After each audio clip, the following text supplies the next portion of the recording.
Bonjour Jean-Paul. Bonjour Caroline. Je vous présente mon bonsaï. Oui, ben dis donc. Oui, il a survécu. Il a fait plusieurs guerres.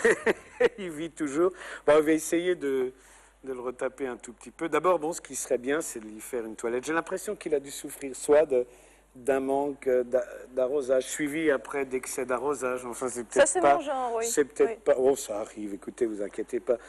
Ce C'est qu'il grave, faudra, docteur ? non, mais on va déjà lui redonner une petite forme parce que vous savez, ces petites branches qui partent un peu partout. Alors, comment on sait lesquels couper? Ah ben ça, ceux qui sont, disons, les passionnés de bonsaï, ils suivent même des formes assez symboliques. Moi, je fais ça comme un jardinier, je regarde ce qui me dérange un tout petit peu et puis je le raccourcis. Hein.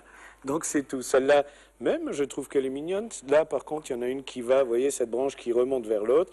Ça, ce sera inutile. Là, je la coupe. Je préfère qu'elle parte après un peu plus bas. Droit. Donc, vous voyez, j'ai fait vraiment un minimum de taille. Hein. Ça aussi, ça me plaît pas. En fait, quand des branches se chevauchent, je veux pas.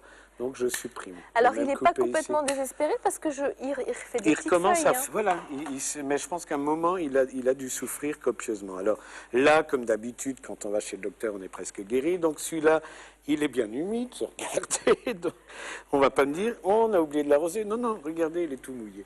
Alors on va quand même lui changer le terreau.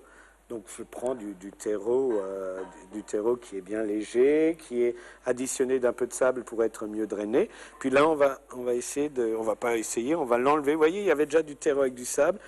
Mais si déjà, on va un peu remplacer tout ça, il ne faut pas laisser une grande végétation avec des petites racines, Ah ben, ni l'inverse, des grandes racines avec une petite végétation.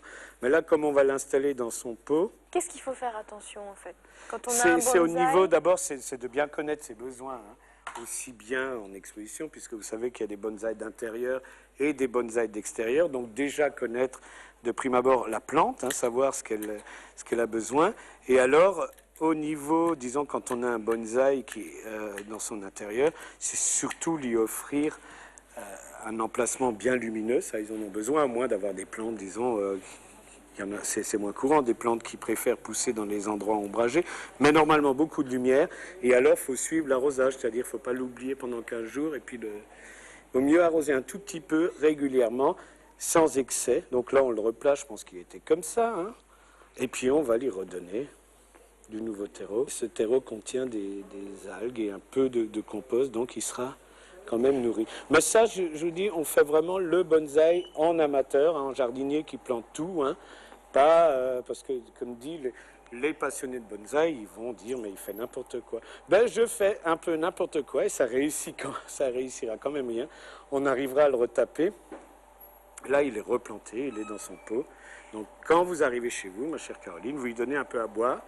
Vous ne laissez jamais l'eau stagner dans la soucoupe, hein, et puis vous le mettez devant la fenêtre. D'accord, ça ira mieux. Ne Oui, t'en fais pas. il ira mieux.